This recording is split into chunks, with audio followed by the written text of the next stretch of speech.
Wonder Woman 1984. This movie is bad. How can you have a Wonder Woman film and there be hardly any good action scenes? And when there are, it's not so good. Are they building up this movie to set up Wonder Woman Part 3? There are too many lulls here, so much filler, and not a whole lot of substance. The pacing was slow, and the story, though intriguing, a stone that can grant your wishes, and Maxwell Lord is a competent villain only watchable because of Pedro Pascal's intense and manic performance. But that is not enough to make me recommend this film. A weak entry in the Wonder Woman franchise and a step back for this film series that started off brilliantly in Wonder Woman Part 1. Even going back to BVS where her character, was introduced, we saw what she can do. Remember what happened? That really got everybody was saying, we need a Wonder Woman film. Well, yeah, we get the confrontation between Barbara and Diana. But is it enough? And why do I get the feeling this movie parodied the 80s? Why do I get the feeling that it mimicked the 1970s movie Superman and the sequel Superman 2, which was hokey and corny and over the top, but in a brilliant way. It worked. It's one of my favorite films, if not my favorite superhero film of all time. And when she renounces her wish and regains her powers at the sacrifice of Steve, because she wished for Steve, he came, through the body of another person. So whenever anybody sees that guy, it's Steve Trevor. It's not Steve Trevor, it's another guy, but she sees Steve Trevor. And when she announces her wish, what happens is when you make a wish, you sacrifice one thing that means a lot to you or is priceless to you and all that, and that was Steve, and that's what happened. Now, I like the sequence. She gains her power. You see her running and he heals up and everything. But why did it take so long to start picking up the pace? It's such a paceless movie. I am sorry to say this, but Wonder Woman 1984 is a big letdown. And not even Gal Gadot can save this movie. Pedro Pascal could have, and Kristen Wiig made a villain that could be a possible counterpart to Wonder Woman, but in the end, no. What a mess, all over the place, and the whole wish part towards the end, having everyone wish at the same time, what the F? It just made me nauseous. The whole sequence, everything going on at once, they're just throwing everything at you.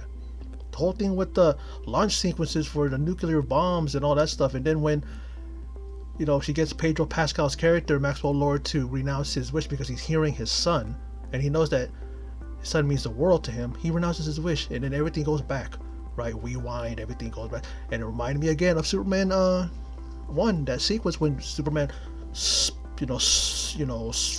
flew all over the world. Remember that? And he made everything go in reverse, and he saved Lois, and Lois Lane ended up being alive again, right? Because she died in that movie. I swear, it's like they're taking a lot of takes from Superman. They say that I'm wrong. There's a lot of it. There's just too many things there that it's like they're trying to take from that and make it their own, and it didn't work really. And then, yeah, she finally arrives. There's a scene. She finally arrives in her golden suit, which belonged to the Amazon Asteria. She tells the story to Steve about how every Amazon put together gave her a bit of their armor so that she could make a powerful armor to fight off all these men that from all over the world or whatever that were trying to do whatever, trying to destroy them, trying to whatever. She sacrificed her life, whatever, and okay, we've seen the suit in trailers and everything. It looked impressive, right? Now, as we see this, then of course we see Barbara. She arrives as Cheetah. Not impressive either. The face makeup looked really hideous. The bodysuit, whatever she was wearing, whether it was CGI, you know what I mean? And they fight, and it's so over the top and not very good. The music is the best part of this film because it's done by the great Hans Zimmer. But surprisingly, it is not enough to save this film. Sometimes in parts where it's very bumping and binding, bouncing all off the walls, you know what I mean? Doing everything. Man, just hitting, the right notes and everything. Unfortunately, it doesn't hit the right note with the action scenes. It's so over the top, the music, right? But in a good way. You can hear it. It's really great. But then it doesn't match. I don't know if it's just because it didn't match well with the scenes. Wherever the time, anytime that the music was played, you know. Now, in the part where she gets everyone in the world to renounce their wishes, I mean, she's talking to everybody because he was able to patch into every, what do you call that? What every circuit, every broadcast, whatever, any kind of broadcast tool he needed, wherever the cameras, wherever, all over the world, he was able to get that. And then she's starting to talk, and she's talking to people about, certain the situation with the wishes and all that stuff, right? And then, she does, like I said, she gets Maxwell Lord to renounce his wish, and it made me wish that I could get my 2.5 hours back that I lost on this film. And then we got an end credit scene with the great legendary original Wonder Woman herself, Linda Carter, who I love. She's still the best, I'd say. Maybe it's just because of the fact that she was my first crush as a kid. That childhood crush that you have on someone that was like my first childhood crush. But her, she's still beautiful. She still looks good.